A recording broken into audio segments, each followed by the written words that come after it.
I'm standing at the Gateway Arch in St. Louis, which commemorates the role Missouri played in our nation's westward movement. But today, we're going to talk about another kind of westward movement, the movement of countless talented people from Missouri out to Hollywood. We're going to be traveling all over the state, showcasing the contributions Missourians have made to the film industry. And I think you'll be surprised at the great number of actors and actresses and filmmakers who got their start right here in Missouri. This is St. Louis's famous Fox Theater, one of those gorgeous old movie palaces that made you feel as glamorous as the people who were appearing on its great silver screen. Now, the lady who restored this theater is Mary Strauss, and we're about to meet her now. Hi, Mary. Hi, Bob. Welcome to the fabulous Fox. I think fabulous is too small a word to use for this place. When I look at the columns and the ceilings, it's an excellent example of what you called Siamese Byzantine. This is really an exciting place, and I can't wait to see the rest of it. Be my guest.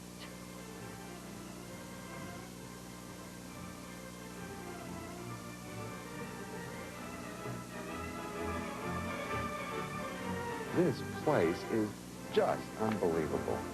Well, someone once described the Fox as gloriously vulgar, but I don't buy that. Well, neither do I. Well, if you had to describe the Fox in one word, what word would you pick? Happiness. I like that. We're a year-round facility. We present something for everyone. We do comedy, we do Broadway, we do superstars, we do country western, we do rock and roll, and everybody smiles. Well, people have been smiling about the Fox for a long time. Now, back in the beginning, the Fox premiered a lot of movies, didn't they? Well, we did The Spirit of St. Louis Blues, The Trouble with Angels, and of course that famous Jane Russell film, The French Line. Oh, yes. That got some negative publicity, I guess. It did all over the country. But what it happened? sold out. That's the way it usually works, isn't it? Now, it didn't stop there. Of course, I know that you still continue to show a lot of the great American movie classics, if I may use the term, today, right here at the Fox Theater. But people were skeptical about showing movies in a movie palace in the beginning, I understand. Well, when we opened, we were a performing arts facility. We had all of these big names coming in, and I wanted to do movies because there's a nostalgia about the movies, and that's what the Fox was. And we started with a wonderful movie series, and we tried to bring back the golden age of the movie palace. That's more than just classic movies. That's an organ concert, door prizes, vintage cartoons and shorts, and people started coming in costumes, so we had costume parades. Our first big promotion was King Kong and its 50th birthday party, and we had the huge 80-foot inflatable Kong on the marquee. Oh, I love it. We painted a yellow brick road around the theater for the Wizard of Oz. We did Top Hat and had a Fred and Ginger dance contest. We had Bright Eyes, and we did Shirley Temple look-alike, sing-alike. We had 40 little girls on the stage doing the Good Ship Lollipop. It's just like when I was a little boy. I remember the house lights would dim, the spotlight would come on, and that mighty Wurlitzer organ would rise from the center of the stage, and the magic was about to happen.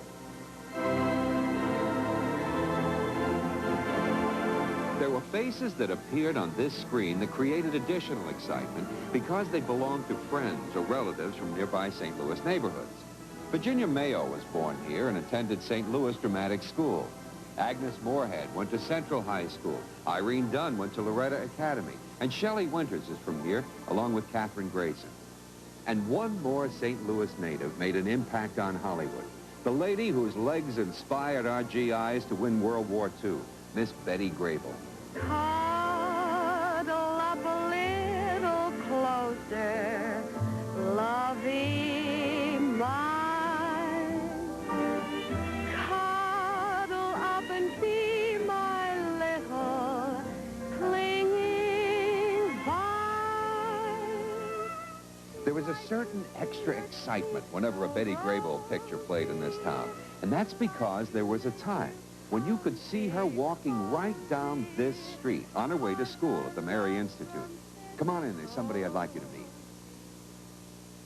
Right now, I'm sitting in a classroom that Betty Grable might have sat in when she attended school here as a child. But better than that, I'm sitting next to a lady who did. Her name is Martha Reeves. Martha, what was it like to go to school with Betty Grable? It was a lot of fun, and I learned a lot.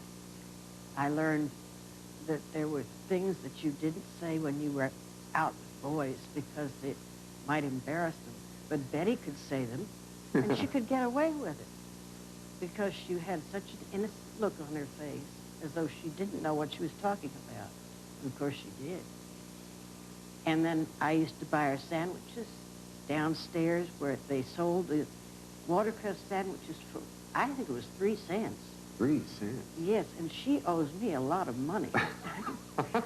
I never knew why. She never had any. Now, you two used to double date, didn't you? I went on double dates with her, and I remember one night we went on a double date, and I lost my bracelet. And I was heartbroken about it, but one of the young men